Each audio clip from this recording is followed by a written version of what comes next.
Ballroom Throwbacks. Come on in. And finally, we are here. Yes, y'all are here. Season here. Well, child, honey, these ain't no Manola Blahniks or no red bottoms, bitch. They just a pair of shoes that I slid on these ashy ass feet, bitch. You get the real live and uncut Madison, bitch. This is like the chateau. This is like the Minnie's Crib edition. Yeah, you know, it's a little something, a little bit of this, a little bit of that. Want a tour? Yeah, let's like tour. Well, when you come into the chateau, to my chateau, to your, gotta get my signs right. Follow your signs. Read your signs. To your left, we have. This is a room that I designed. It was for the animal in me. It's like my cheetah room. I mixed it with French country and African, kind of like, you know. French country meets Africa. French country meets Africa. So Paris meets Zimbabwe. Motherfucking Zimbabwe. you know. It's nice. This is majority of my taste. Is wrapped into stuff like this. I'm really heavy into artwork. Like this is the hunt. Gorgeous. Yes, I love this. Like this is. That's a legendary iconic picture right there. Yes, it is. Cost me a few pair of shoes. Few car notes. Few car notes. This is my clock here. It doesn't work, but this clock is an ancient, honey, from the old times. And what's so crazy about this is that I have a lot of clocks in my house, and I'm never ever on time. Okay. Really? No. Okay. Then we have across here to the right, we have my dining room, which is they've seen the dining room, so now they get an up close personal. Yes, they get up close and personal, which is really totally French country. Like I didn't mix this with anything. I have the walls are painted like a mint green, so that in the daytime. I actually like this green a lot. Yeah, it looks clean. It's really refreshing to wake up in the day, and this is the brightest room in the house. I had all of the ceilings done with the God, what the fuck is that shit called? I don't know. I had all this stuff done, just like I had the crown molding. Crown molding, yes. Right. I had all of this crown molding done. I had this crown molding done. Too, and I painted the ceilings black. I'm sorry, we're back over here. Yeah. Then, here we have the foyer area. This is the stairway to heaven for trades. This gives me like a modern day Alexis Colby dynasty type thing. Coming down, honey. Letting the children have it. This is one of my curio cabinets. It's not full anymore because I took a lot of stuff out of there. I'm getting ready to start back shopping for a lot of antiques because that's one of my passions. There's a bathroom in there. There's a room in there. One room in here. That's where my mom sleeps when she comes. Miss Mary, your room is still ready. That's Mama's room when she comes. That's Mama's room when she comes. And then it's 4 more rooms upstairs. Now what is this? Well, when we look at this, I know some of you remember this iconic picture right here. Whose car note is this? I just never seem to know, honey. I just never ever do. Then I have here on the mantle. You know what? I'm shocked you have a TV in here. Well, it's only because I didn't want to leave the wall bare. I did hang a painting above that. How high are these ceilings in here? Oh my God, these ceilings are extremely high. Like I had to pay 2-3 people to come in here and do all of this stuff. I have some Harin pieces and a little Fabergé here and there, Staffordshires. In my house, this painting right here that's way up here in the ceiling. This is to me one of my favorite pieces because it's a wedding scene.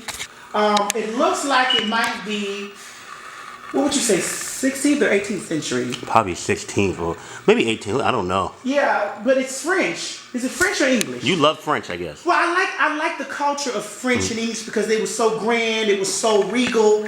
And I just felt like if I was going to do that, if I was going to lay down on my back and do what I do for a living, please believe I was going to have something grand and regal to show for it. So let me ask you a question. When you went to go pick some of your art, did you just do it by your eye, or did you do research into it first? Well, what I did was, because I bought this house in 2007. My other house that I had before was a townhouse, and my girlfriend Eve she's an art. She collects his stuff, and what I decided to do, I was like, well, girl, I had no art experience. I had nothing. She sat me down. She took me through books, and she says, girl, If you want to be that grand Don Donna Puta, this is what you have to do. Because before I just was into modern stuff, and and it didn't give me enough. It didn't give me the illusion that I'd like. Mm-hmm. When I moved here, when I bought this house, everything just fell in place, and the floor plan was open enough for me to just do what I needed to do, and I hang paintings everywhere, just like these chairs right here. And I'm not being a mess or nothing, but these chairs right here, mm-hmm. I paid like, I don't want to say it, but I don't want to. A nice amount of coin. Well, I will say it, but just so that you know that I'm really into art stuff. Like this chair was an original piece. It came from, both of them came from France. They were old. Antiques. Mm-hmm. I paid $1,250 per chair. Mm-hmm. I took the fabric out. Reupholstered the fabric, and I made sure that the fabric was kind of more up to date, mm-hmm. but still. But you like the actual frame of the chair. Yeah, still the frame of the chair. Mm-hmm. But these were two expensive pieces mm-hmm.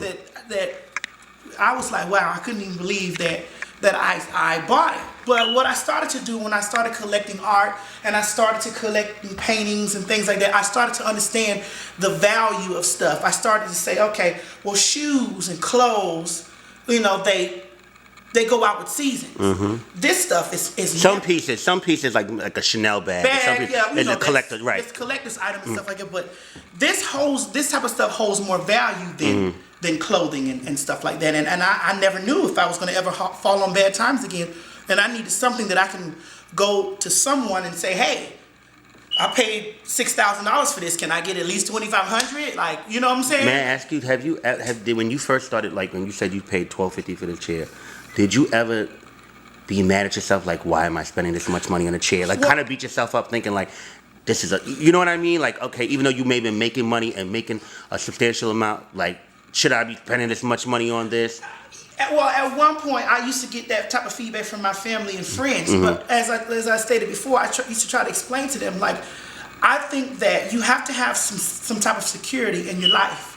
And this stuff is security.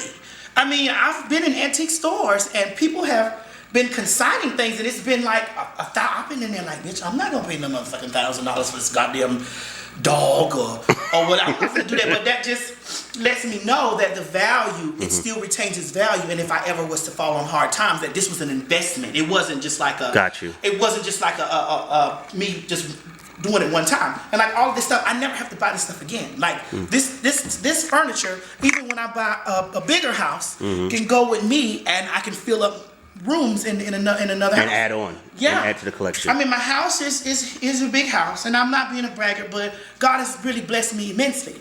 It's 3 levels. It's more house upstairs. It's more house downstairs. You know what I'm saying? But I'm just gonna keep it. We keep it down here. This is cool. So I have 2 questions before we actually do the interview. All right. First question is, who is Madison? In 60 seconds or less, good and bad. Tell me who Madison is. You want Madison good and bad? Yeah, tell me describe yourself. I'll start out with the bad part of Madison. Madison is an individual that allows people to get away with murder sometimes. Madison takes a lot of slack from her friends because she has a big loving heart. Madison has a lot of great ideas, but at times she falls short on it because she's a Libra, and the way we Libras operate, we're not able to grasp everything at one time. We need some type of leadership in our life. We have wonderful ideas, but we tend to not fall through with them totally because we are so engulfed in everything else. That's the bad part for me. The good part of Madison is a great entrepreneur. She's a great businesswoman. Madison sees the big picture of everything.